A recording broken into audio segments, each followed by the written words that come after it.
How do we combat anti-Asian violence?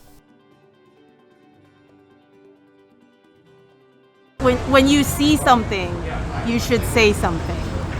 A lot of the experiences that I have heard from my friends, as well as sort of coverage, is about these anti-Asian aggressions or violence being done and people standing around saying nothing, offering no help. So to me, that's almost as it's almost as bad as the perpetrating of the hate is to stand by and allow it to happen. So for me, to know that I have an ally, to know that people aren't going to just stand by silently would be the most that somebody could do for me. I want my children are here in El Cerrito. I want my kids to feel safe. I think there are a few things we could do. One is really to unite, work on the education part of it.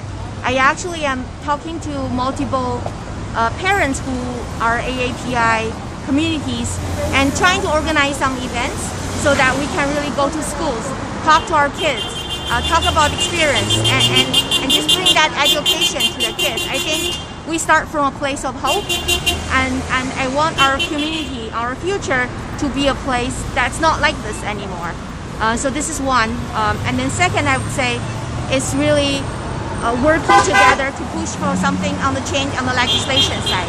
On what's going on in Congress, I think we need to make a change. We need this to stop. I think the first part is to be a good neighbor, be a good friend by asking how people are impacted by what happened in Atlanta, by the growing number of hate crimes that have occurred among the Asian American community. So number one, pick up the phone, call people, and ask, how are you affected? Are you feeling okay?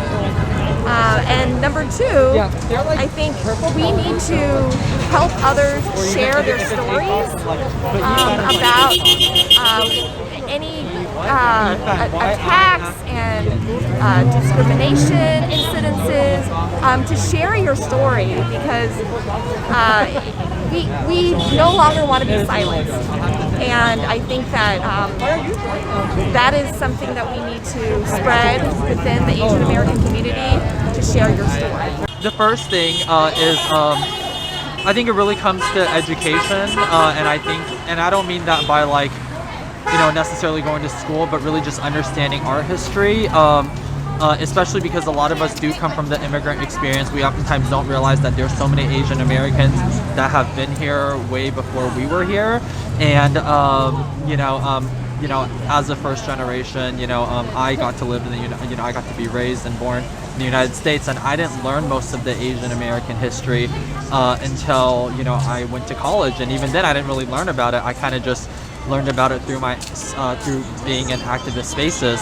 And whether it's from Vincent Chen to the Chinese Exclusion Act, like these are all things, and this Asian hate is nothing new, and I think it's very important that we educate ourselves.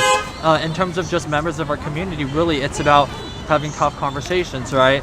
Like it goes beyond just stopping Asian hate. It's also about talking about Black Lives Matter, it's talking about Trans Lives Matter, and also it's about saying no to white supremacy, stopping white supremacy. So these are all different issues and topics that it's important to have conversations and realize that we're all interconnected, and that's very important too, and our struggles are intersectional as well. I actually didn't know much about this until I actually worked on the Angel Island immigration station. I'm a trained architect and I help restore it. Amazing. And I didn't really know like the really, really deep histories of what happened because I grew up in Southern California, but this is like here in California. I mean, it's a big deal. So anyway, it touches me like personally. So I really wanted to make sure people understood because maybe they didn't have the opportunity to learn, and I want to help them. This had a direct impact in our family's life. Like we never bought, Japanese cars because we were afraid that was going to happen to us. That was 2 years after we immigrated to the U.S. and we lived in a place where we were the one Asian, in the community, and so it was really hard. I only just got back to the area. I was at college for 4 years, so I don't know if I have like a great sense of the neighborhood. But I think coming together in community events like this and really just showing up physically and that solidarity, and for those who can't physically be out for whatever reason, you know, you can show your support by texting friends, family members, just checking up on the people that you love, and also online forms of activism, whether that's for yourself by like reading and consuming media, or even creating. Anything really counts.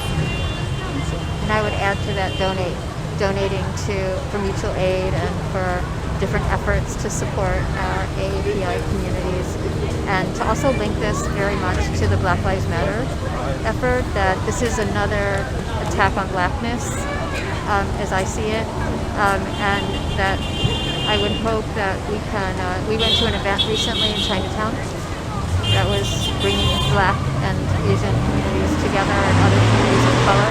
So really seeing all of this as one struggle against white supremacy and white supremacy culture.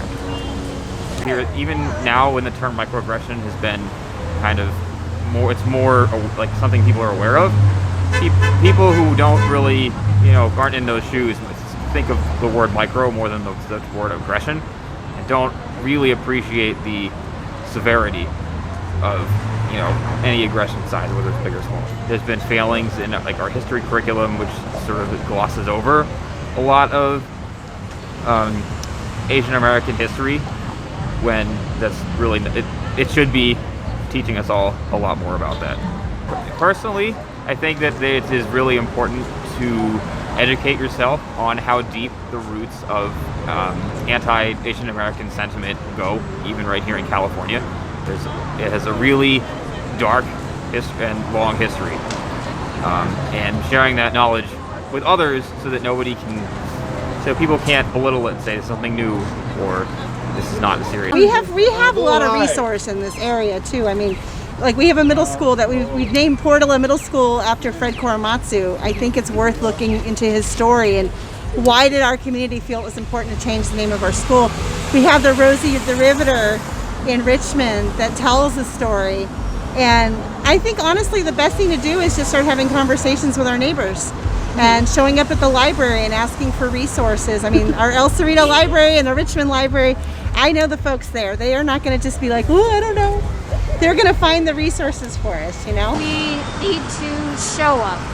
We need to make time to be in events like this. We need to meet the people in our community, tell them that we care, that we're behind you, that we are going to work for this violence to stop and to talk to each other, educate each other, and just show up at these rallies, on your Facebook feed, all sorts of places to talk about racial violence and anti-Asian. Anti-Asian violence is not talked about enough, and it's on the rise, and but it has been here all along, and it needs to stop. It is highly recommended to take bystander training so that you too can become a better upstander against anti-Asian violence and violence and harassment of any kind. The 5 Ds of upstanding are displaying discomfort, direct, in-the-moment intervention, clear, firm, and concise, distract, shifting the focus, delegating, asking for help, speaking to someone, documenting what you see and sharing it, and delay, checking in later. Keep learning and sign up for bystander trainings.